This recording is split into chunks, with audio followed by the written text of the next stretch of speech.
ओम शांति। बहुत प्यार से बोलिए ओम शांति।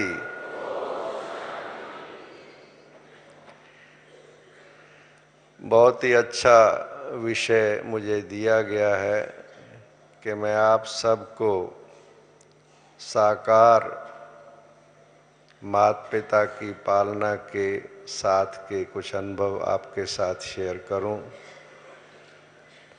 जब भी कभी मुझे ये विषय दिया जाता है तो मुझे एक ये लाइन याद आती है कि वो दिन भी कितने प्यारे थे और ये दिन भी कितने प्यारे हैं। 1958 के लगभग एंड में मुझे बाबा ने अपने पास बुलाया और इस परिवार के साथ मैं जुड़ गया। लगभग 53 इयर्स पूरे हो चुके हैं। 19-20 वर्ष की मेरी आयु थी तब। और ये परिवार जो आज विशाल वट वृक्ष बन गया है, नज़र आ रहा है, मैंने अपनी आँखों के सामने इसको फलते फूलते बढ़ते देखा है। बहुत मज़ा आता है।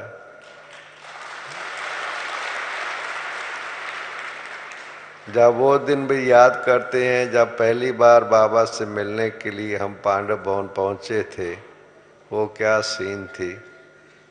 जैसे एक हम पुराने अपने लौकिक गाँव में अपने परिवार से मिलने के लिए जाते हैं। एक बड़ी फैमिली हुआ करती थी, जॉइंट फैमिली पुराने दिनों में, और ऐसा बाबा का घर था। जो आप मधुबन गए हैं या जो जाएंगे यात्रा करने के लिए, यात्रा का स्थान है अभी तो पांडव भवन। उसमें भी अंदर जो ओल्ड हाउस है वो आपको कोई दिखा पाए, क्योंकि अभी वो इतना विशाल उसका रूप हो गया है कि उसका ओरिजिनल बिल्डिंग जो है वो छुप गई अंदर। बहुत छोटा सा घर, बहुत छोटा सा घर, जिसमें टेलीफोन एक्सचेंज है अभी, वो उस समय पर किचन था। जो अभी किचन आप देखते हैं पीछे, वो नहीं था बिल्कुल। बाथरूम थे 2-3 वहाँ पर। ये बाद की सारी बिल्डिंग्स जो हैं, हवाई महल वगैरह सब, ये शशि बहन का ऑफिस, ये सब सारे, ये सारी बिल्डिंग, हिस्ट्री हॉल, या तो ये तो ट्रेनिंग सेंटर तो बहुत बाद की बातें हैं, या ये मेडिटेशन हॉल है, ये भी बहुत बाद की बातें हैं। बाबा की कॉटेज ये तो बनाई गई है बाद में। सारा खाली होता था एकदम, और कच्चा होता था, पक्का फर्श भी नहीं था। छोटा सा हाउस बिल्कुल। जब मैं पहली बार बाबा के पास आया था, मैं कभी किसी से शेयर करता हूँ तो उनको मज़ा आता है ये सुन कर के कि बाबा की मुरली जो बाबा सुनाता था, बेहद का बाबा, निराकार शिव बाबा ब्रह्मा के तन में आकर के मुरली सुनाता था। और सामने जब हम बैठे होते थे, इन ऑल पहली बार हम बाबा के सामने आए, मधुबन निवासी मिला करके 40 से ज़्यादा नहीं थे, 40। कभी आप सोच सकते हैं 40। और उन दिनों में जो बाबा मुरली चलाता था, उसके बाद वो मुरली हाथ से लिखी जाती थी स्टेंसिल पेपर पर और लिथो की जाती थी, और जिनको हिंदी अच्छी लिखनी आती थी वही मुरली लिखते थे। तो मुझे भी कहा गया था आप मुरली लिखो स्टेंसिल पर, तो मैंने अपने नाम सहित नीते याद प्यार भेजा था। ऑल इंडिया में चला गया था, क्योंकि ऑल इंडिया के 11 सेंटर थे तब, सिर्फ 11 सेंटर। और हम नीचे लिख दिया था कि इस वक्त मधुबन में सीजन फुल चल रहा है और जगह नहीं है। इतना छोटा परिवार, यू कांट इमेजिन कितना छोटा होगा। अंदर का जो घर, ये मम्मा का कमरा, ये बाबा का कमरा, और अंदर में एक हॉल था, वहाँ खटिया लगाई जाती थी और जो आते थे वहीं ठहरते थे। बाद में दूसरे वर्ष जब हम आए तो भाइयों के लिए बाहर छोटे छोटे टेंट लगा दिए थे, बाबा ने लगवा दिए थे, तो वहाँ हम ठहरे थे। और स्नान पानी का प्रबंध जो था, अटैच बाथरूम वगैरह नहीं हुआ करते थे। टाट के टेम्पररी बाथरूम बनाए जाते थे जब पार्टियां आती थी, ये 35-40 लोगों के लिए। बहुत छोटा, यू कांट इमेजिन, मैं आपको कह रहा हूं। और पार्टियां जो होती थी उनकी संख्या 2-3, 2-3, 4, क्योंकि ये हमारी दादियां 14 साल तक बाबा के साथ रहने के बाद जब इनको शिव बाबा का आदेश हुआ कि सेवा पर जाओ, तो वो भी सीन कम नहीं था। दादियां मम्मा बाबा को छोड़ के, जिनको हम दादियां भी कहते हैं, वो जाना नहीं चाहती थी। इनको भेजा गया सेवा के लिए, वो तो कहानियां हैं हर एक की कैसे भेजा गया, मम्मा बाबा ने कैसे भेजा। और इनको ये कहा गया कि आप आ जाना ना, जब दिल चाहे आ जाना, जाओ, आपका तो घर तो यही है, मगर विद दी कंडीशन, किसी पंडा बन के आना। पंडा बना किसी को साथ लेके आना। तो अगर एक या दो भी तैयार हो जाते थे, एक या दो भी, तो कहते थे चलो चलो बाबा के पास, मिला के लाए आपको, चलो बाबा के पास। एक्चुअली खुद मिलना वापस आना चाहती थी। बाबा का खिंचाव था। वो जो प्यार 14 साल की पालना का जो था, आप देखिए, आप अपने लौकिक माँ बाप को छोटी सी आयु में छोड़ के 14-15 साल की सारी हमारी बहनें जो आज दादियाँ हैं, ये 14-15 साल की आयु की थी। 300 की संख्या में 14 साल तक वो स्थूल और सूक्ष्म पालना मम्मा बाबा ने दी, निराकार बाबा ने, सब ने दी। वो उनके दिलो दिमाग में अपना सब कुछ भूल गया लौकिक। इवन लौकिक परिवार के सदस्य भी जो कुछ आए थे, वो भी आपस में एक दूसरे के साथ उस भाव से ऊपर उठा दिया बाबा ने, ये इसकी बेटी है। या जैसे हमारी गुलजार दादी हैं, उनकी लौकिक मदर भी, जिनको हम ऑलराउंडर दादी कहते थे, दिल्ली जोन की बाद में इंचार्ज रही, लौकिक में उनकी मदर थी। मगर ये परिचय जब दिया जाता था तब पता लगता था कि ये उनकी लौकिक मदर है। बाकी ऐसे बिल्कुल देह भान से ऊपर जो परिवार समर्पित हुए, वो भी देह भान से बाबा ने उनको ऊपर उठा दिया। इवन आप लोगों को ये सुनकर के मजा आएगा कि बाबा की अपनी युगल भी जो है, वो भी बाबा को बाबा कहती थी। बाबा, पति और पत्नी के भान से एकदम ऊपर। बाबा भी उसको बेटी कहता था, बेटी, बच्ची। आप देखिए ये स्टेज लाना, ये किसकी कमाल है। और वो दिन जो थे, वो फाउंडेशन के दिन थे। 14 साल तपस्या करने के बाद 5 मई 1950 को ये सारा परिवार कराची से माउंट आबू शिफ्ट हो गया। वो तो लंबी कहानी है। उसमें आने के बाद, माउंट आबू जब आ गए, तो यहां आने के बाद तब सेवाओं का पाठ धीरे धीरे शुरू हुआ। 2-2 बहनों को ऐसे बाबा भेजना शुरू किया। दिल्ली में गई, फिर और जगह पर थोड़ा थोड़ा जाने शुरू हुआ। उन दिनों में जो सेवा के सेंटरों पर जो भाई बहनें निकले हैं, आज हम बाबा कहता है वारस क्वालिटी लाओ, माई क्वालिटी लाओ। आज बाबा कहता है मुरलियों में, आप सब सुनते हो। हमने से पूछा जाए, हम तो आए ही वारस क्वालिटी।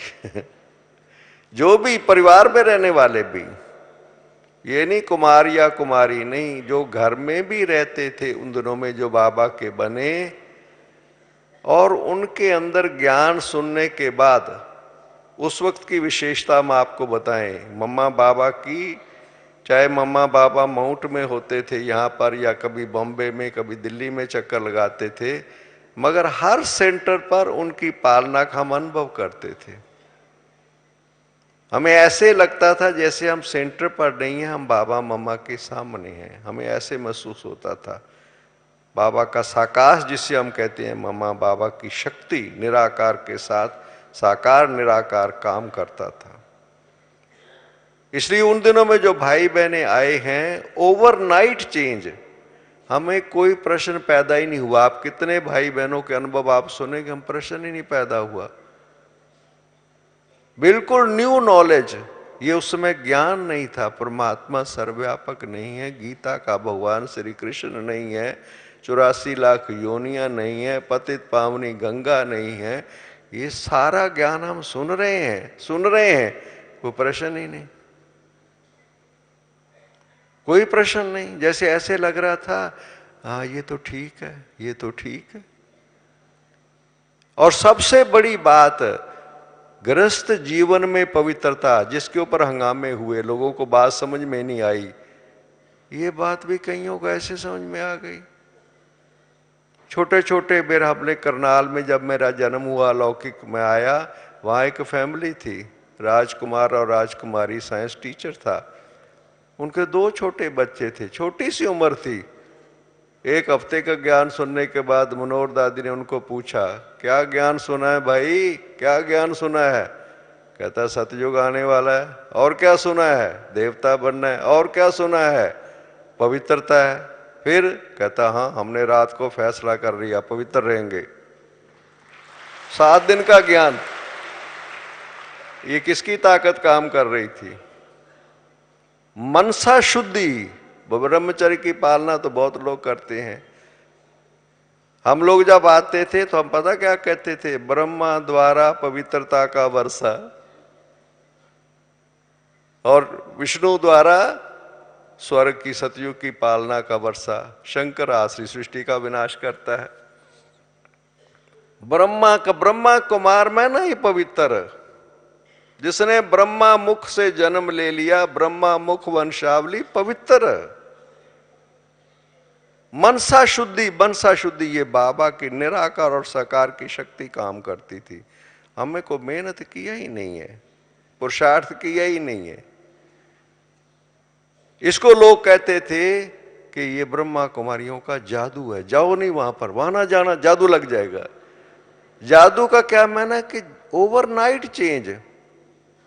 मुझे मनोहर दादी ने कोर्स कराया, 2 दिन के बाद कहती है भाई एक बात कहूं, ज्ञान योग सीख रहे हो, आते हो, योग भी सीख रहे हो, तो बाहर का नहीं खाना पीना, ये चाय वगैरह दफ्तरों में और ना। 2 दिन के बाद मुझे कहती है, मैंने कहा बहन जी आपने पहले दिन क्यों नहीं बताया? मैंने 2 दिन तो चाय पी ली है दफ्तर में। आजकल किसी को कहते क्या होगा, वो क्या होगा, दफ्तर वाले क्या कहेंगे, परिवार वाले क्या कहेंगे, कितने क्वेश्चन पूछते हैं। हमने तो पूछा ही नहीं, कुछ नहीं पूछा हमने। हमने कहा देवता बनना है ना, बस देवता बनना है, अन्न की शुद्धता तो जरूरी है ना।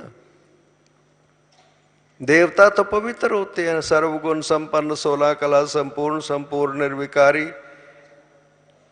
अब पहले गाते थे, संपूर्ण निर्विकारी का अर्थ जानते ही नहीं थे।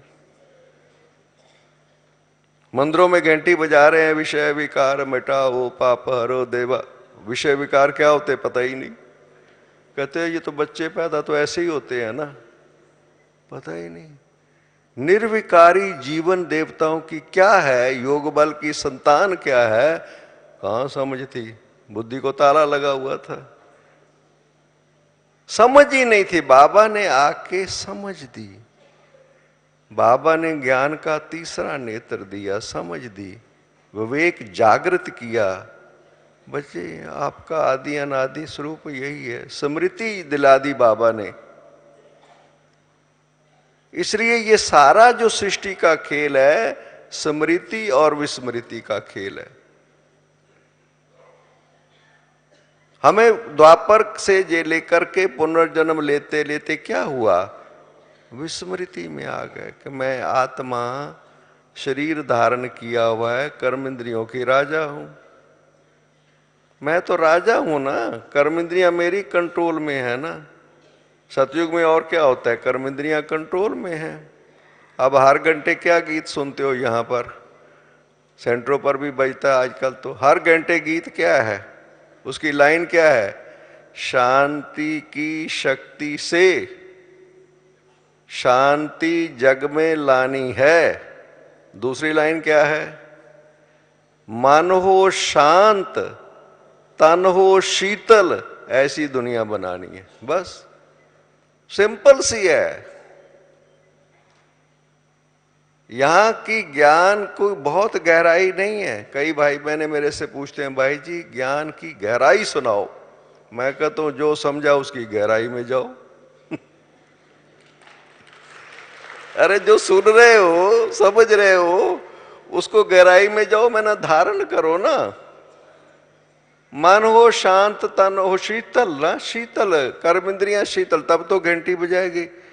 हम लोग समझते ही नहीं थे कि श्री लक्ष्मी नयन भी तो प्रवृत्ति है, श्री सीताराम भी तो प्रवृत्ति है, पति पत्नी का संबंध है, फिर उनके मंदिर है।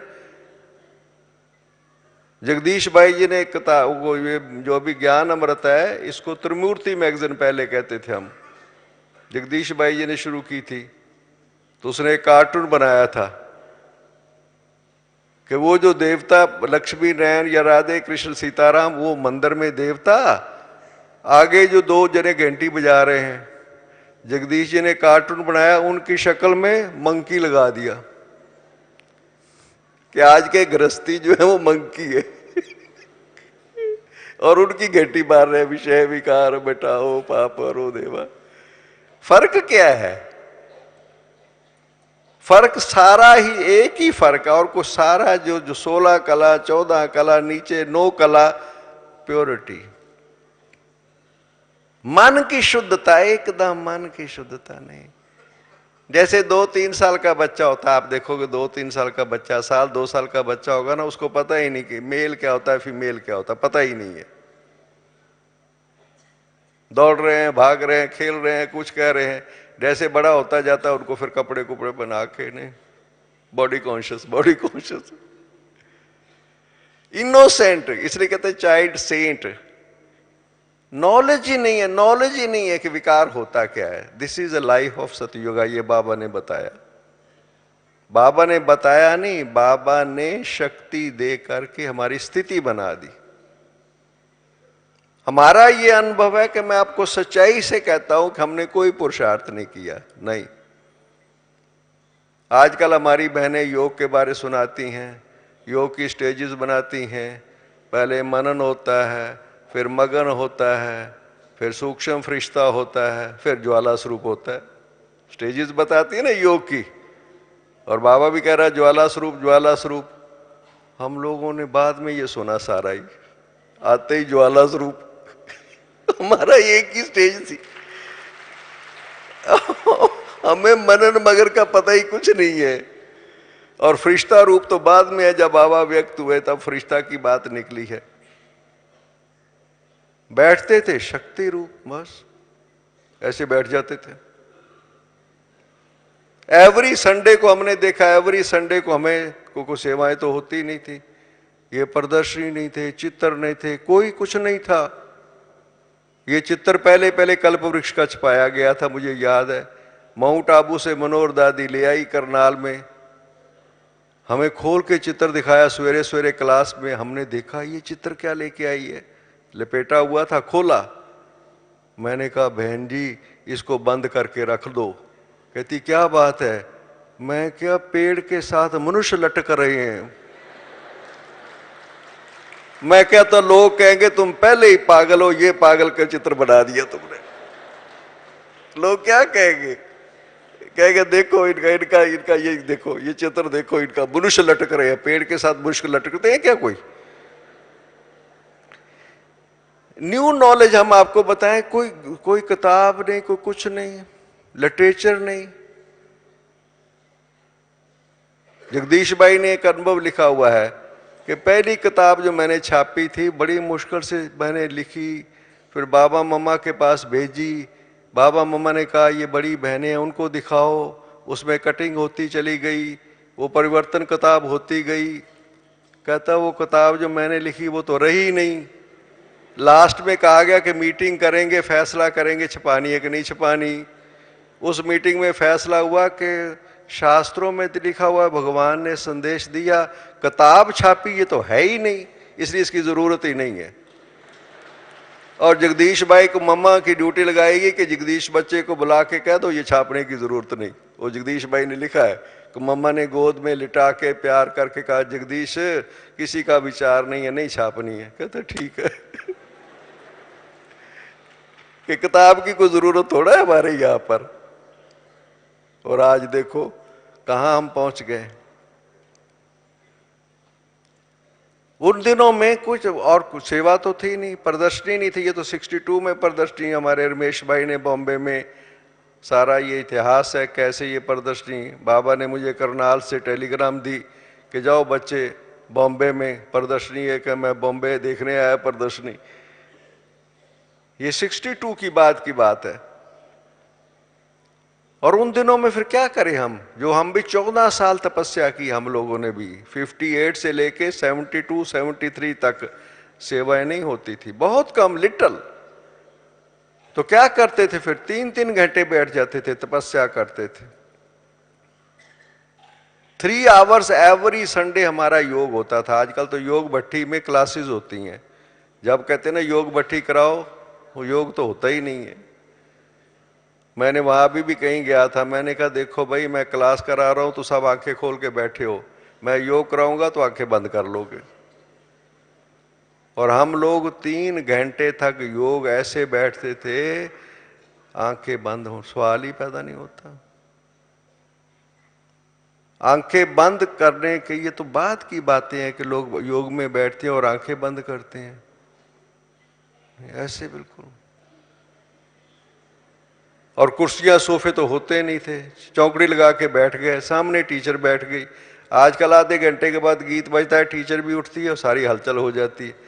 पहले तो जो जहां बैठ गया वहीं बैठ गया, टीचर वहां बैठ गई, हम नीचे बैठ गए। 3 घंटे पूरे, 12 बजे तब वो कोई ग्रामोफोन का गीत होता था वो बजाया करती थी बहनें। फिर भी हम लाल बत्ती से सफेद बत्ती हो गई, बैठे हुए हैं। फिर मनोहर दादी सामने बैठ करके कहती थी, पता क्या कहती थी, नीचे आ जाओ, नीचे आ जाओ, नीचे आ जाओ। योग से नीचे लाया जाता था ताकि हम घरों में जाएं, परिवार वाले भी होते थे, चाहे 10 12 15 का क्लास होता था। एकाग्रता, कंसंट्रेशन जिसे हम कहते हैं, ये बाबा की शक्ति थी, निराकार शक्ति काम कर रहा था। इतनी ताकत हुआ करती थी, वो योग की शक्ति थी, बाबा की कंसंट्रेशन थी, जिसने अंदर की सारा अंदर क्लीन क्लियर, ये योग जिसे ज्वाला स्वरूप जिसे हम कहते हैं, ये ताकत काम करती थी उन दिनों में, बहुत बड़ी शक्ति थी। मम्मा बाबा के पास आते थे, कोई साधन नहीं, मैं आपको बताऊं। ये तो बाद में ओम शांति भवन बना। बाद में आप जो ओम शांति भवन पांडव भवन में जाके देखेंगे, जो सामने की बिल्डिंग, ये 83 में बनी है। 83 में, पहले 18 जनवरी 83 में बाबा ने इसका उद्घाटन किया। बाद में पहली कॉन्फ्रेंस हुई वर्ल्ड पीस कॉन्फ्रेंस के नाम से, तब ये कुर्सियां और सोफे रखे गए। मुझे याद है पहली कॉन्फ्रेंस में मीडिया के लोगों को ऑल इंडिया से बुलाया था। दादी प्रकाश मणि जी को उन्होंने क्वेश्चन किया कि आप तो योगी लोग, तपस्वी लोग हैं, ये सोफे किस लिए रखे हैं? तो दादी ने बहुत प्यार से उनको कहा, अरे भाई ये तो आपके लिए हैं, हमारे लिए नहीं, कि ताकि आप लोगों को आराम से बैठ सको, ये कुर्सियां सोफे आपके लिए हैं। हम तो जमीन पर बैठते हैं और तपस्या करते हैं। जब हम आए थे, सारे पांडव भवन में एक कुर्सी थी, वहां पर बाबा बैठता था, पत्र लिखता था, नो चेयर। मेरे सामने doctor L S. Mathur, he was head of central government metrological department के, दिल्ली से आए थे। अपनी कार में पहला व्यक्ति दिल्ली से आया, अपनी कार में, क्योंकि वो चलने में उसको कठिनाई थी, एक्सीडेंट हुआ था, ट्रेन में नहीं आ सकता था, बाबा से मिलने आया। हिस्ट्री हाल तब बन गया था, मुझे याद है। सुबह की क्लास में बाबा ने कहा, इस बच्चे के लिए कुर्सी ला के रखो। उसकी आंखों में आंसू आ गए, नहीं बाबा मैं जमीन पर बैठूंगा। बाबा ने कहा, नो बच्चे, मैं कह रहा हूं। कहता है, बाबा के सामने मैं कुर्सी पर कैसे बैठूं? तपस्या थी उन दिनों में, तप का था आधार से। इसलिए जो शुरू आदि काल की जो सेवाएं भी हैं, आदि काल में भी जो शुरुआत हुई बाय डे, जैसे नीड बेस्ड, पांडवन आप जाओगे वो बिल्डिंग नीड बेस्ड है, जैसे विस्तार होता गया वैसे बाबा बनाता चला गया, किचन बन गया, फिर और बिल्डिंग बन गई, ट्रेनिंग सेंटर बन गया, हिस्ट्री हॉल बन गया, फिर इस तरीके से बिल्डिंग बनती चली गई। बाद में पांडवन उधर वाला ओम शांति भवन बना। ज्ञान सरोवर और सब चीजें तो बाद के हैं। मम्मा बाबा के ने पालना जो थी वो थी प्यार और शक्ति का अनुभव हर एक को होता था। बाबा की जिस पर दृष्टि पड़ी, आज भी मैं जब बहनें आती हैं मैं उनकी भावना को समझता हूं कि बाबा की दृष्टि सामने हम जाएं, एक सेकंड, अभी तो जैसे चल रहे होती हैं लाइन में तो भी ऐसी दृष्टि कहते हैं हम थोड़ा सामने तो जाएं बाबा के, मैं उनकी फीलिंग को समझता हूं। और हम लोग जब हुआ करते थे सामने बैठते थे, बाबा आके बैठता था, ऐसे बाबा दृष्टि घुमाता था, जिस पर बाबा की ऐसे दृष्टि रुक गई ना, 1 सेकंड भी 10 सेकंड भी, जैसे बैटरी चार्ज हो जाती। 1 to 1 जैसे बैठ के बाबा सामने मुरली चलाता था। फिर अव्यक्त का टाइम भी हमने देखा, 1 to 1 बाबा हर एक से बात करता था। छोटा फैमिली थी ना। बाबा ने कहा भी है कि वृद्धि होगी तो विधि में फर्क आएगा, इसलिए वो सारे सीन अब सामने आते हैं, कैसे बाबा ने अपने कार्य को आगे बढ़ाया। बड़े गहरे रास हैं, धीरे धीरे कैसे कार्य आगे बढ़ा है। जैसे जैसे फिर बच्चों में संख्या बढ़ती चली गई और भाई बहनें आते चले गए, साधन जुड़ते चले गए, तब सेवाओं का स्वरूप बदलता चला गया। सारा हमने देखा है अपने सामने। तो ये जो इस यज्ञ में जो विशेषता ये है कि ये जो शुरुआत है हमारी प्योरिटी फाउंडेशन है। मम्मा बाबा ने जो फाउंडेशन स्ट्रांग है, थॉट से प्योरिटी। दादियां उन दिनों में जो क्लासेस कराती थी सेंटरों पर, वो आज क्लासेस नहीं मिलेंगे। अभी जानकी दादी हमारी कभी कभी, गुलजार दादी क्लासेस कराती हैं, सबको बड़ा अच्छा लगता है। हमें वो क्लासेस दादियों ने करवाई है, क्योंकि सेवा तो होती नहीं थे। बैठ जाते थे हम दादियों के साथ, और मम्मा बाबा ने जो दादियों को क्लासेस कराई, पालना दी, वो हमको दादियों ने दी। बहुत सूक्ष्म रास, बड़े सूक्ष्म रास। कर्म इंद्रियों के ऊपर कंट्रोल, ऐसे डिसिप्लिन सिस्टम, सारा थॉट सिस्टम पर इतनी सूक्ष्म चेकिंग, गहराई की अपने आप होती थी, क्योंकि योग शक्ति से क्लीन एंड क्लियर विजडम होती है। इसलिए मैं जहां भी चाहता हूं भाई बहनों से ये निवेदन करता हूं कि योग की महत्व को समझो, योग की बात को समझो। योग का ठीक अनुभव बैठ के, आंखें खोल के, और क्वाइट 15-20 मिनट, आधा घंटा मिनिमम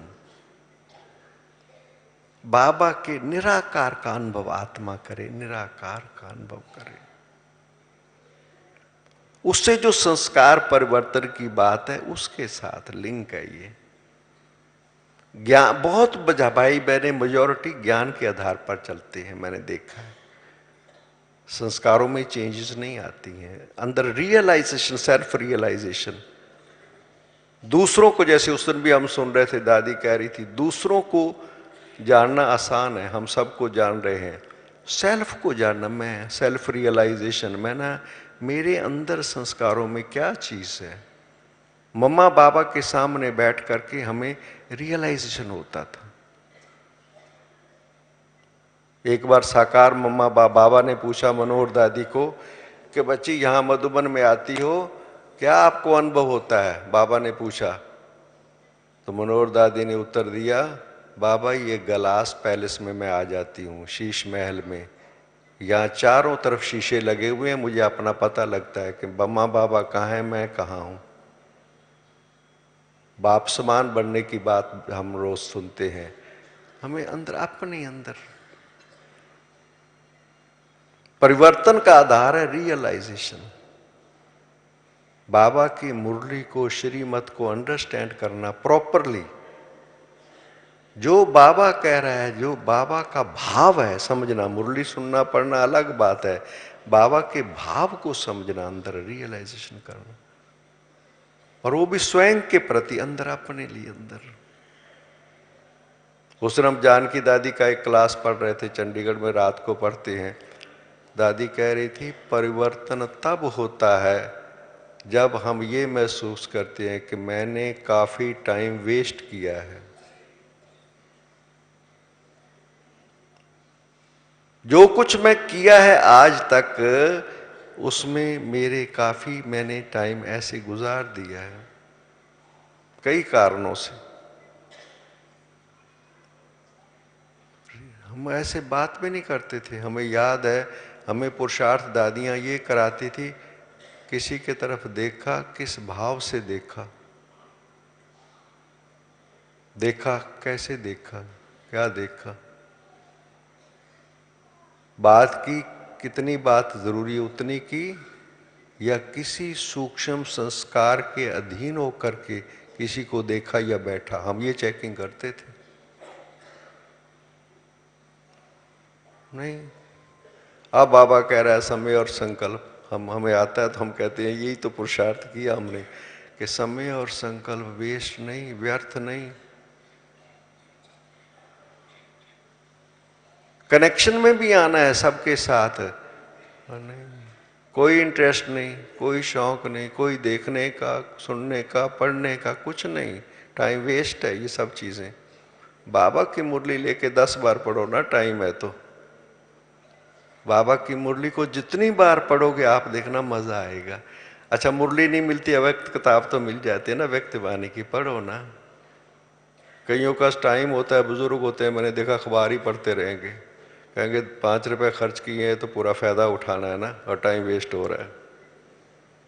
टीवी देखने बैठ जाएंगे और कुछ बैठ जाएंगे, स्पोर्ट्स वाले, चैनल्स वाले, फलाने वाले, अरे क्या लेना देना इनमें, तुम देवता बनो ना। जो चीज सुनोगे देखोगे माइंड पर इफेक्ट करेगा,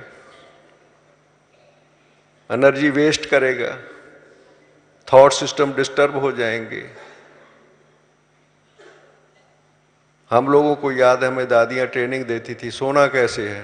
आजकल बहनें हमारी कोर्स कराती हैं स्लीप मैनेजमेंट, सोना कैसे है। मैं दादियों को देखता था, रात को जैसे सोने से पहले जाएंगी, हाथ मुंह धुलाई करेंगी, फ्रेश होंगी, सब कुछ होंगी, जैसे किसी यात्रा पर जा रही हैं। नींद को भी हम यात्रा कहते थे, रात थॉट्स हमारे पे और बाबा साथ हो।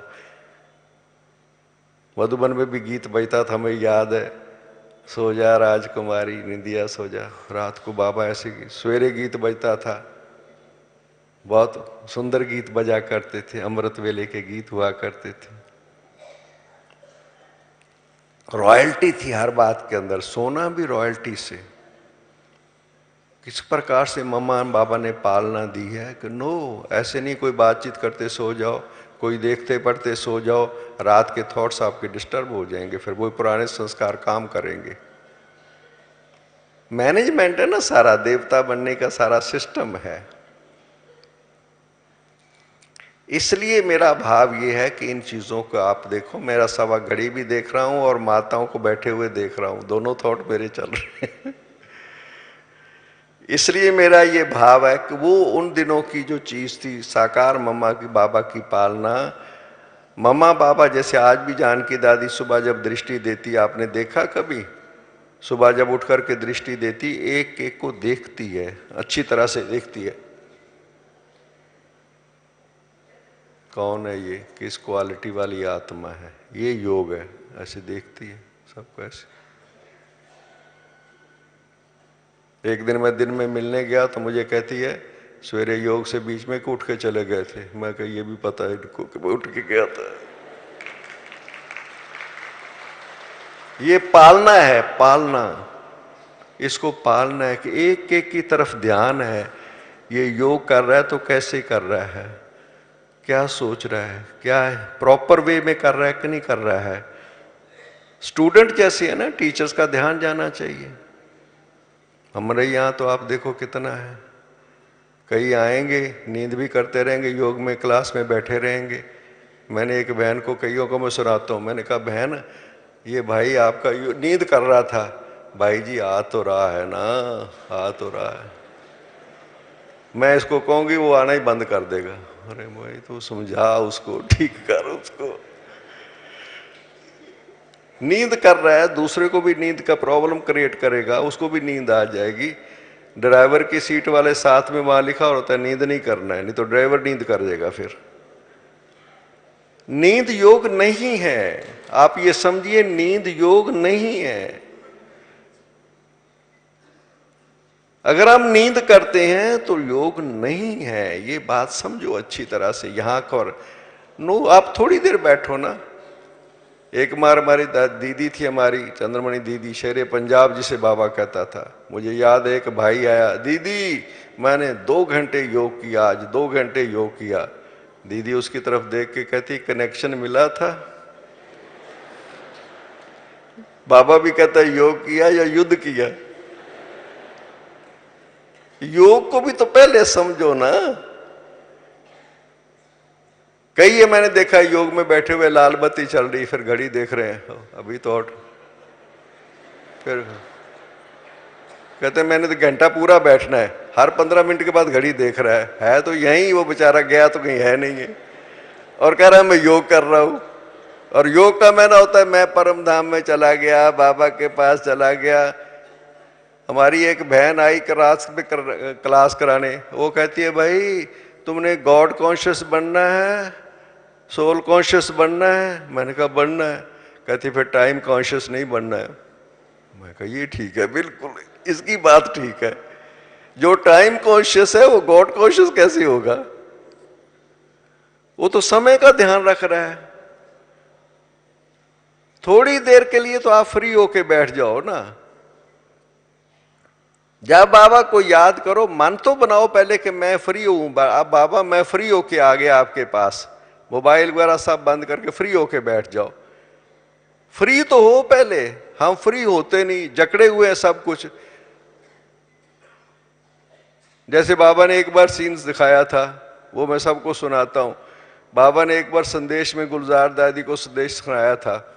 गुलजार दादी वतन में गई, देखा बड़ा सुंदर पेड़, जैसे दादी सुनाती है, बड़ा अच्छा डिस्क्रिप्शन सुनाया। बाबा ने देखा वह रंग बिरंगे पक्षी हैं, बड़े नाच गा रहे हैं, गीत गा रहे हैं। तो दादी को बाबा ने दिखाया तो कुछ पंछी गीत गाते गाते उड़े, उड़ी गए, आए ही नहीं वापस।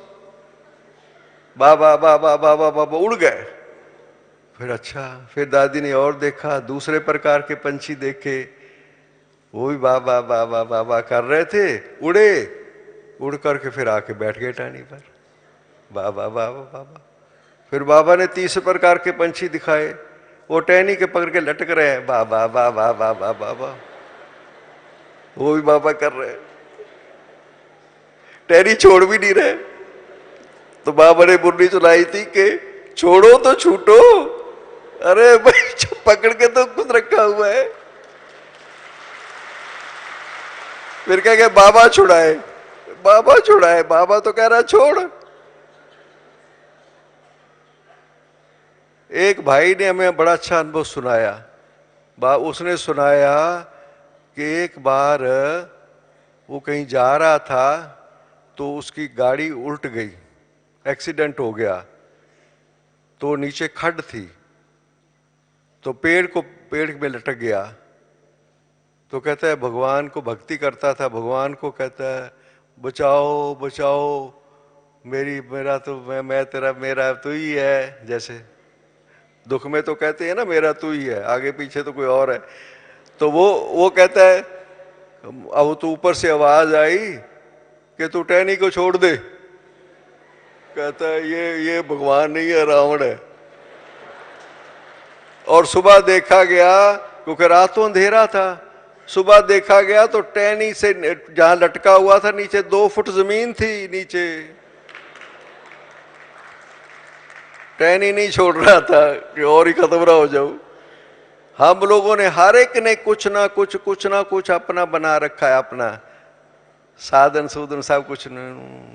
बाबा तो है ही है, पर कभी बाबा ना आए तो फिर क्या करूंगा। ये है विश्वास कईयों का भी, हमारा ये नहीं था। हमारा था बाबा ने कहा करना, बाबा ने कहा करना, बस जो बाबा ने कह दिया, सोचा ही नहीं। उन दिनों की स्थापना साकार मम्मा बाबा की पालना यह है कि जो बाबा ने कहा सोचा ही नहीं। जब मैं शुरू में आया तो मैंने कहा बाबा मैंने नहीं जॉब करनी। मैं यहां से गया, जाते ही बाबा को पत्र लिखा, बाबा मैंने नहीं जॉब करनी। बाबा ने कहा नहीं, तेरे ऊपर लौकिक बाप की शरीर छोड़ा था, जिम्मेवारी है, तुझे जॉब करनी है। मैंने कहा अच्छा, क्योंकि वो तो जॉब छोटी थी। बाद में जॉब बढ़ती चली गई, फिर मैं गजटेड पोस्ट पर आ गया। 82 में मुझे प्रकाश मणि दादी बुला के कहती है रिजाइन कर दो। मैं क्या, अब तो गजटेड पोस्ट है। वो कहती है पैसे की नहीं, हमें समय की जरूरत है। 43 इयर्स की एज में गजटेड पोस्ट छोड़ दी। दफ्तर वालों ने मुझे, एक ने कहा तुम्हें कोई हायर कंपनी में पोस्ट मिल गई? हाँ, मैं क्या बड़ी कंपनी में जा रहा हूं। कहा इतनी उम्र में आप गजटेड पोस्ट छोड़ रहे हो? तो ये क्या नहीं, जो दादी ने कहा ओके, सोचा ही नहीं। हम लोगों के साकार पालना के अनुभव ये है कि हमने अपने, मैंने देखा है बहुत, मैंने देखता हूं, ध्यान करता हूं, मैं अच्छी अच्छी बहनों भाइयों को मैं देखता हूं, पर सरेंडर बुद्धि जिसे कहते हैं ना, सरेंडर बुद्धि बहुत कम मिलेंगे आपको। हम पांडव भवन में जाओ, वहां एक स्लोगन लगा हुआ है, सबसे बड़ा समर्पण है बुद्धि का समर्पण। मैं ना श्रीमत जो कहती वो करना है, इसको कहते हैं बुद्धि का समर्पण। बाबा के आगे नहीं। हमारी प्रेम बहन जी देहरादून वाली ने एक बार अनुभव सुनाया था, मुझे बड़ा याद रहता है। वो कहती है एक भाई था, उसके दिमाग का ये जो पुर्जा है ना, ये थोड़ा प्रॉब्लम करता था। कहती है वो ठीक कराने दे आया, तो कहता गया ही नहीं लेने। वो दुकानदार ने कहा भी वो अपना ले जाओ। कहता मैं अब मिलिट्री में हो गया हूं, जरूरत ही नहीं है। मैं ना जो मुझे ऑर्डर होगा वो बांटना, मेरे मिलिट्री में ना ऑर्डर, यहां भी ऑर्डर है श्रीमत। हम आर्मी है बाबा की। बाबा की मुरली पर अगर किसी का विचार चलता है कि कैसे मुश्किल है, ये तो ऐसे ना हो जाए, नो। मम्मा के लिए क्या कहते हैं, बाबा ने कहा मम्मा ने किया, मम्मा बन गई। जो बाबा कहे बस, क्या होगा नहीं, कुछ नहीं होगा, रहो मीठे। हम कहते हैं रहो मीठे, रहो स्ट्रिक्ट, स्वीट एंड स्ट्रिक्ट। एक बार बॉम्बे में जा रहे थे, बड़ा फास्ट था, हमने जाना था, जरूरी पहुंचना था किसी प्रोग्राम में। रेड लाइट आ गई। हम पुलिस वाले को कहने लगे जरा जाने दे। वो मुस्कुराता भी रहा, हाथ ऐसे किया हुआ था, आगे नहीं जा सकते। स्वीट एंड स्ट्रिक्ट, मुस्कुराते भी रहो, कायदे पर पक्के रहो। जो नहीं करना नहीं करना, कुछ नहीं होगा, बाबा बैठा हुआ है। समाज में परिवार में रह करके उनको बदलना है। अगर आप अपनी धारणाओं में थोड़ा भी ढीले होंगे ना, आपका प्रभाव नहीं पड़ सकता। खान पीन का है, अगर आपका डिसिप्लिन ठीक नहीं होगा, आप सेवा नहीं कर सकते। जहां जाओगे कौन नहीं, हमने नहीं लेना भी, हम तो राजयोग का अभ्यास करते हैं, ब्रह्मा कुमारी विद्यालय में जाते हैं, हम तो नहीं खाते हैं। बड़े प्यार से कहो, इसमें क्या बात है। इसलिए जो भी हमारे नियम और मर्यादा हैं उनका स्ट्रिक्टली फॉलो करना है, तब आपकी जीत हो जाएगी। ये मम्मा बाबा की पालना के बहुत ज्यादा अनुभव मैं नहीं सुनाता हूं, क्योंकि मैं टाइम देख रहा हूं और माताएं उठ नहीं रही हैं, मुझे याद आ रहा है, फिर मेरे कहेंगे भी उठे नहीं यहाँ पर। इन्हीं शब्दों के साथ मैं आपका बहुत बहुत धन्यवाद करता हूं। ओम शांति।